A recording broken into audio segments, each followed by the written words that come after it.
Now, I want to talk about the coronavirus that's currently going around China, and there's cases coming up now in France, 14 suspected cases in the UK. It's all like Ebola all over again, and also SARS. And it's interesting to mention SARS, actually, because this is actually a strain of the SARS virus, according to the patent. Now, I've seen a few videos going up on this. In fact, literally, as I was just starting to record now, I saw Richie from Boston's just done one as well, so I've not watched that yet, but I'll be interested to hear what he's got to say on it. But I just thought I'd look into this patent a little bit more, and let's see who actually invented it and when. Because today on Sky News, they actually said that this virus was discovered in 2018. Well, I don't know how it was discovered then when it was invented, and that is the word used on the patent. This was invented in 2015. Let's look at the people who invented it, and let's start with the actual patent itself. So this is from Justia Patents, and this just gives you the details of the actual patent itself. Coronavirus, July the 23rd, 2015, by the Pirbright Institute. Now, we will also look at the Pirbright Institute and the town Pirbright, because that's what it's named after, this institute. Something very interesting to look at there as well. But let's start with the patent.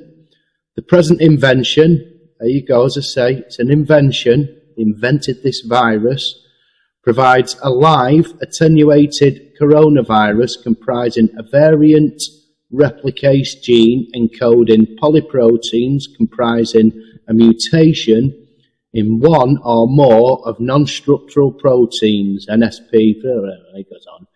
The coronavirus may be used as a vaccine for treating and/or preventing a disease such as infectious bronchitis in a subject. So they're claiming that they've made a virus here to be a vaccine for treating or preventing other diseases.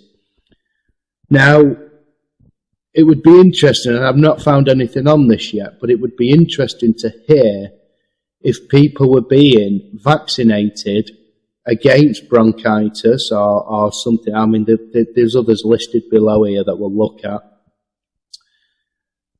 when this outbreak occurred. You know, that's my first thought as I read that.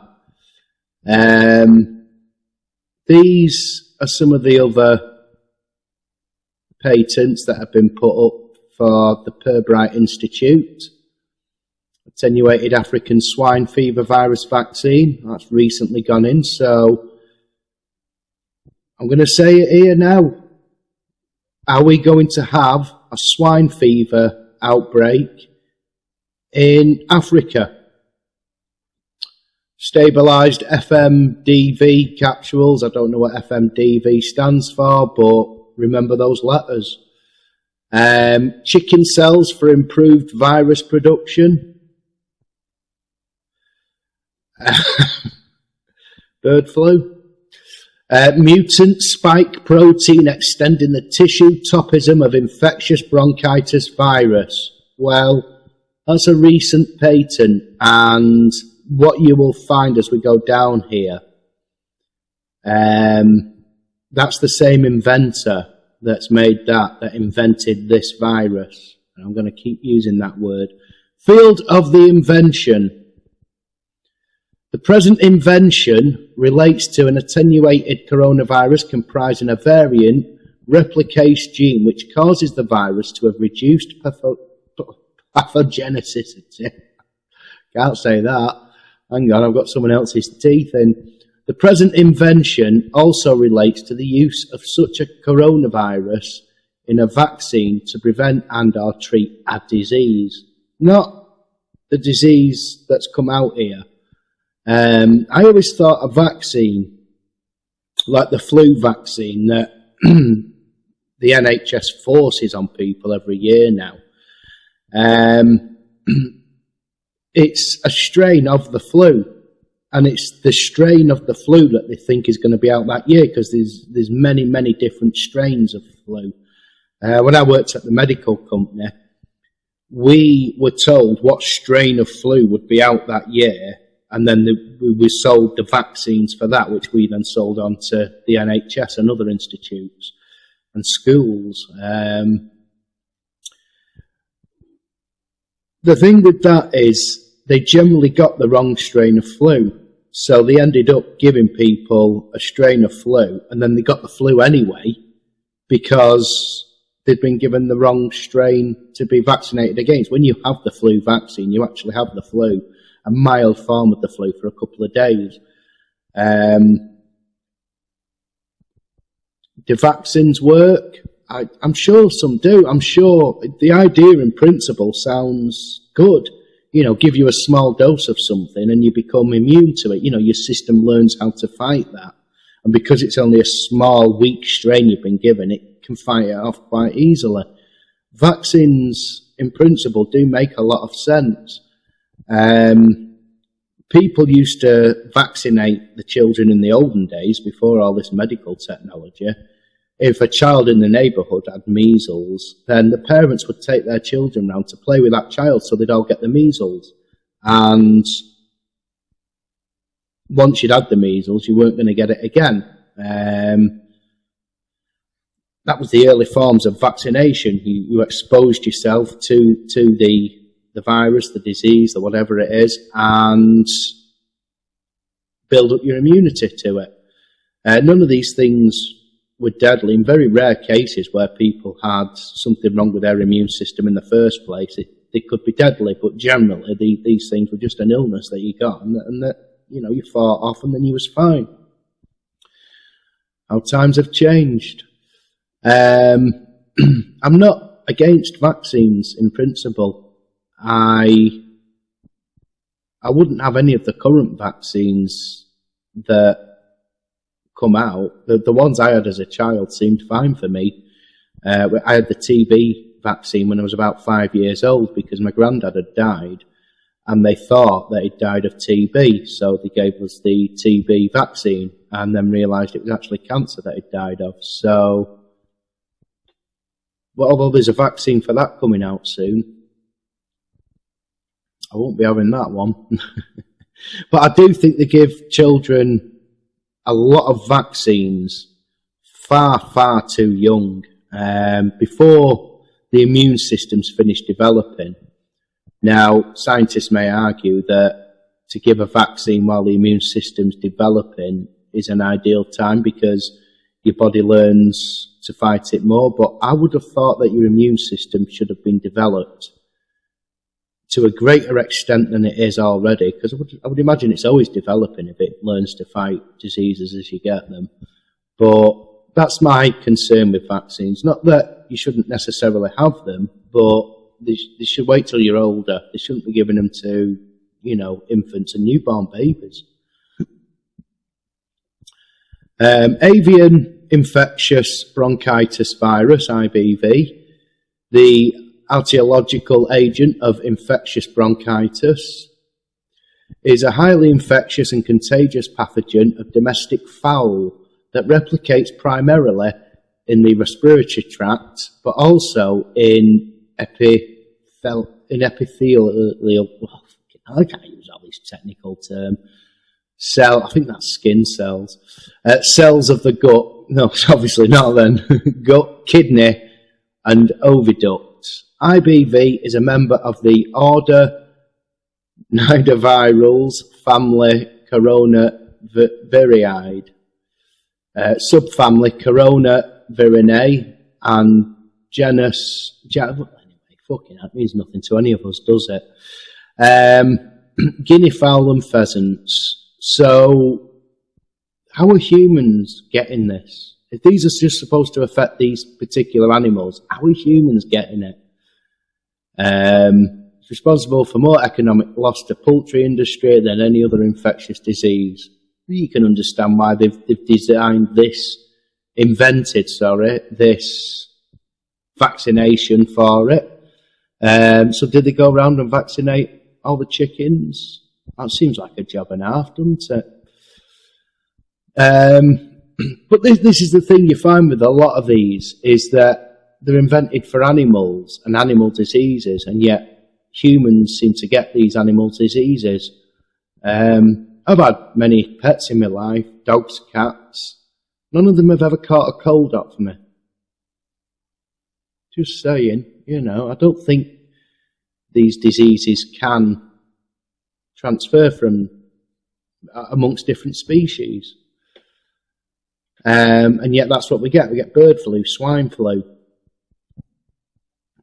Well, we're going to get swine flu in Africa shortly, aren't they, according to the latest patents list. Anyway, you can go and have a look at this for yourself. Just go to Justia Patents and you can read all of this. You can pause this video. I'll scroll down the page so that you can see it, because there's something I do want to get to down here.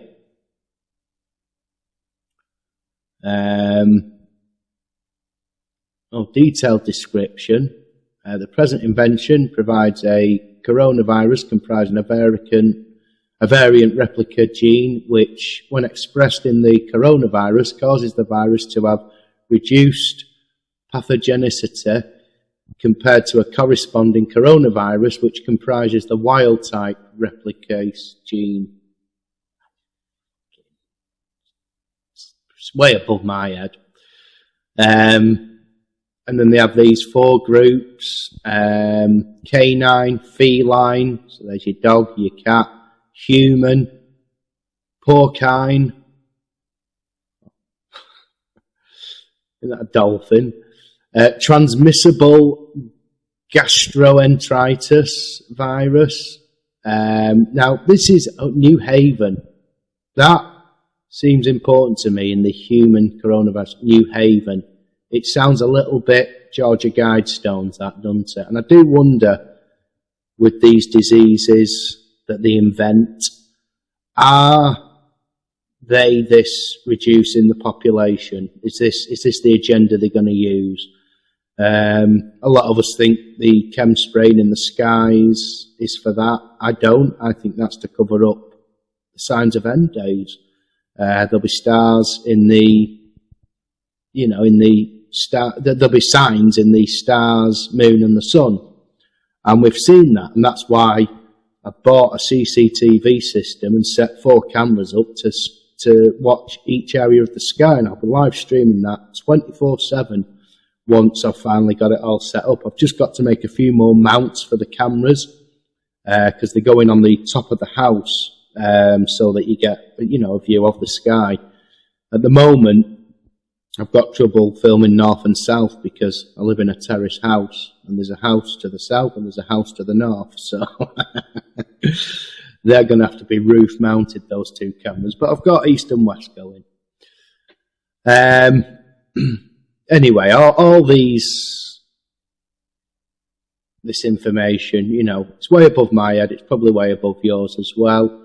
The genome sequence of it, lovely, there you go. Make a note of that.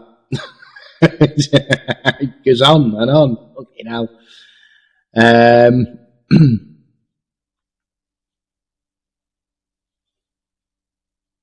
Let's get past all this. All the way down to the bottom. Examples. cDNA was produced by replacement of the adult cDNA. Again, it's all above all our heads, I'm sure that. Claims: a live attenuated coronavirus comprising a variant replicase gene encoding polyproteins, comprising a mutation in one or both of structural proteins, wherein the variant replicase gene encodes a protein comprised of amino acid mutation of protolu at the position. It might as well be in French. they overcomplicate everything, don't they? So that people can't, identify and understand this stuff. They do it all on purpose. US patent documents, November the 18th, 2008. Now, this is where I say it goes back to the SARS virus. In fact, there was somewhere in all this junk up here. I've read through all this, and that's why I'm not putting you through it. But somewhere up here, in fact, let's do a search on the document, SARS. There we go. Oh, it was in this section. Severe acute respiratory syndrome coronavirus. This comes under the beta form of this virus. Now, I remember when the SARS virus came out, I was working at the medical company at the time, and we had to get special face masks. They had to be a certain level. It was FPS 3 level, which is based on the size of the perforations that allow the air to come through but stop other things coming through. And SPS 3 was the smallest enough hole. Anything above that, and SPS 3 and above, was fine to stop the SARS virus coming in. So that would suggest to me here, if you're going to get a face mask, especially if you're in China, if you're going to get a face mask, make sure it's FPS 3 or above, otherwise you're wasting your time. But this is linked to the SARS virus. So it just seems that and the MERS virus there, look, the Middle East respiratory syndrome, didn't make the news as much, that, but I remember that coming out as well. But let's get down here. Let's put some meat on the bones here. So the patent history was granted. It was filed on July the 23rd, 2015. The date of the patent was November the 20th, 2018. And that's when Sky News were saying that the discovery of this virus was. They said it was discovered in November the 20th, 2018. It wasn't discovered. The patent was granted on that date. The assignee was the Pirbright Institute. The inventors, Eric Bickerton of Woking is in England, Sarah Keep and Paul Britton. Should we have a look at the inventors? This is other patents held by Erica Bickerton first, the attenuous infectious bronchitis virus, the thing that the coronavirus was invented as a vaccine against. There it is, invented by the same person. January the 26th, 2017. Published January the 24th, 2019. Same time that this virus was, I'm not going to say released in China. Coronavirus, filed the 23rd, 2015, patented 20th, 2018. Does it say publication date in that, funnily enough? So it's not been published yet, apparently. The mutant, I told you, the mutant spike protein extending the tissue tropism of infectious bronchitis virus. The old IBV to you and me. May the 1st, 2014. Coronavirus. Been listed twice for some strange reason, and so's that. I don't know why they're listed more than once. The chimeric protein, maybe that's something we've already had because that was from 2010. Date of patent, September the 9th, 2014. So if you look around 2015, maybe there was something to do with that getting out. It seems to wait until the patent's done until they release it in case nobody else can copy it. I mean, if you're going to do that, don't release it in China, for crying out loud. They'll be copying it. Sarah Keep, let's look at her other inventions. Again, involved with the AIB.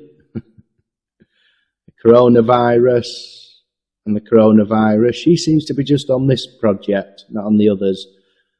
Paul Britton was the other inventor, and he's got quite a list to his name. In fact, we're going to look further into this guy. Paul Britton has filed for patents to protect the following inventions: 18F labelled amino acids, derivatives thereof, and method of making same. These seem to be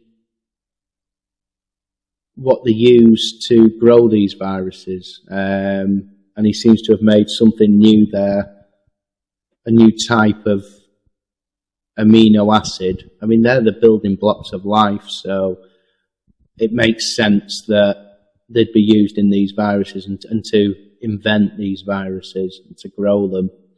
Coronavirus, mutant spike protein, coronavirus again, chimeric protein in there twice, and the ball screw driven pump. You're thinking, well, that's not going to kill anyone. No, well, maybe it's done some good in the world. This is a piece of equipment that they use to help in the growing of these diseases. So there you go. So let's just have a little look at him and this institute that he works for. Suddenly we find out he's a professor, Professor Paul Britton. After completing a BSc in biochemistry at Leeds University, Paul undertook a PhD in biochemistry and protein chemistry at the University of Edinburgh. Following a postdoctoral position at the University of Cambridge in bacterial genetics, he joined the Pirbright Institute to study the molecular virology of coronaviruses. So there's several strains of this already when he joined, and yet they're saying it was first discovered in 2018. After an initial period working at the porcine coronavirus transmissible gastroenteritis virus, he moved on to work with the avian coronavirus, infectious bronchitis virus, IBV. His main research interests in studying the basic molecular virology of IBV to understand how changes can lead to attenuation of the virus for the generation of new and safer vaccines. He was responsible for the development of the first reverse genetic system for IBV, allowing the generation of recombinant viruses with specific mutations. Paul is an editor of nidoviruses and a positive strand RNA virus for the Journal of the General Virology, a member of the Horton Trust, and was the chair of Cost Action FA 1207 towards control of avian coronaviruses, strategies for vaccination, diagnosis and surveillance, 2013 to 2015.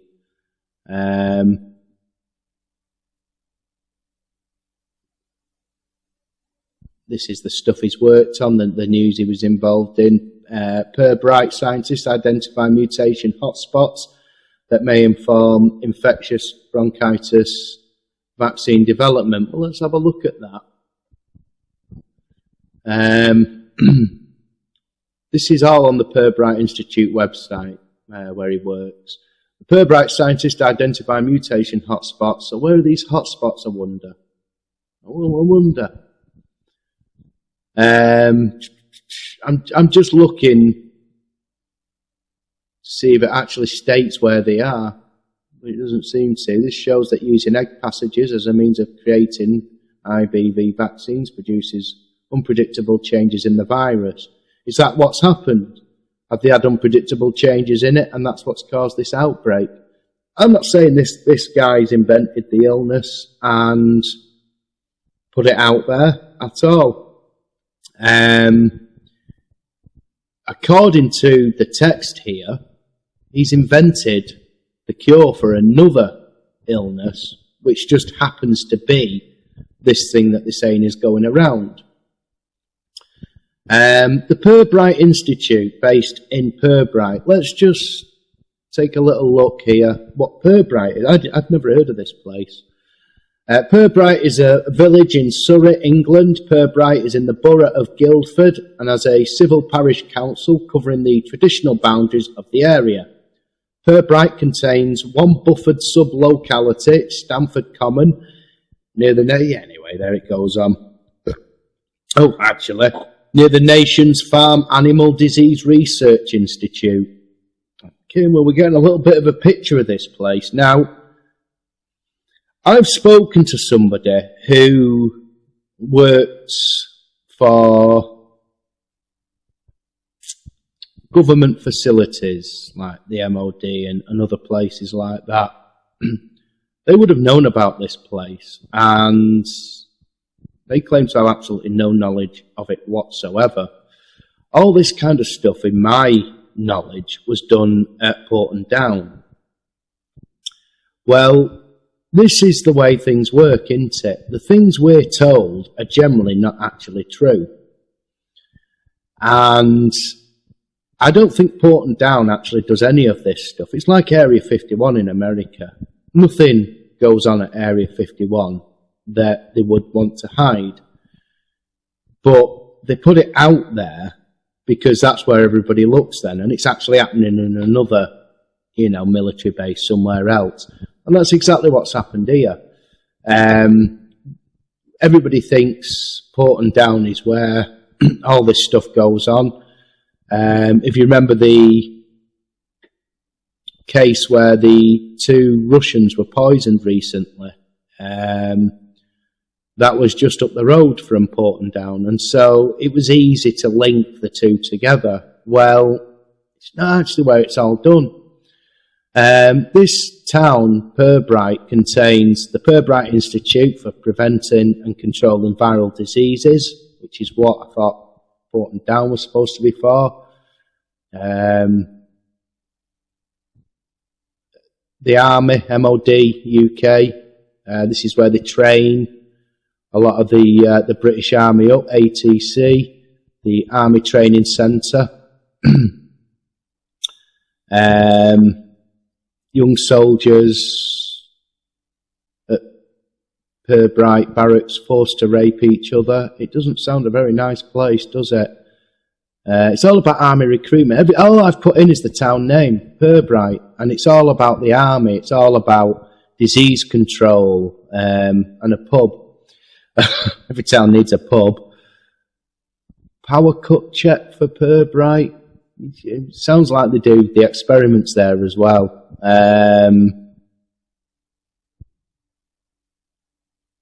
It just, I don't know. I see a lot of things here that make me question. There's a lot going on in this little town, and I've never heard of it. And this is the kind of stuff I look at. But I just wanted to go a little bit deeper into this and give you something more to look at as well, because you can look into the other people where they work, the institutions that they work at, and these institutions tend to be the cover for, they sound like private entities, and they are, and it's where the government does their dodgy work, because they put them into private companies, because we have something called the Freedom of Information Act. They have it in America as well, where any government information has to be made public. You can put an FOI request into any government institute and they have to tell you. Tony Blair actually introduced this into law in England. It was already law in America. And he now claims it was one of the biggest mistakes he ever made. Well, what these government agencies do, and this happens in America as well as the UK and probably all the other Five Eyes nations and all the other Western nations, all the countries, all the nations probably, is that they contract this stuff out to private companies, because that doesn't cover you under freedom of information. You cannot write to a private company and ask for the information on their designs, developments, projects and all that lot unless they can specifically contain information on yourself, which they're not going to. These don't collect data on you. You can write to Google and get all your information, but they're not making diseases. They're destroying the world in other ways. Now, by putting all this stuff into private companies, the government has got around this freedom of information problem. And they were doing this long before the Freedom of Information Act came out. A lot of it is down to cost, because they could subcontract this stuff out and a company would be set up doing several things and could take this project on. Whereas if the government did it, they'd have to make a whole new department, employ people in that department, and that would cost a lot of public taxpayers' money that would have to be declared. This way, they can just say, oh, tendered out the contract. And no, you can't get any more information than that. So there's definitely cover-ups going on here. There's definitely a lot of suspicious activity. However, just the fact that there's a patent there for this virus that was invented doesn't necessarily mean what it sounds like at first. They've not invented the virus, they invented a vaccine. Or is that a cover? Do they call it a vaccine even though it's actually, invented to kill people off, to kill millions of people? Is this population reduction in action? You look at the Georgia Guidestones. Now, again, it's put out into public. Why would this stuff be put out for you to be known if this is their plan? Surely it'd be easier to carry out these plans if none of this stuff was leaked. And it doesn't seem to get leaked. It seems to be put out there for you to find. Well, it suggests to me that it makes you look in the wrong place. I don't know. I mean, people looked at years at chemtrails as, oh, they're doing this to kill us off. And that wasn't the real reason for chemtrails. The chemtrails are there to cover up the sky, to stop you seeing the stars, the moon, and the sun. Because there's signs up there. We're always given information, and years later you find out, oh, it wasn't actually right what we thought at the time, it was something else. Wish I'd bloody realised that at the time. So just be cautious about all these stories that are coming out about this at the moment, because we're looking the wrong way. There's something else going on. Don't know what it is yet, but maybe you've got an idea. Leave a comment. And look out for the African virus coming out soon. Good things to keep an eye on, the things like that, those institutes, and see what they're doing. Might not take you to the actual answer, but you can certainly see what's coming down the line with it. And maybe if you see that earlier, we'll see the real thing we should be seeing. It's all smoke and mirrors.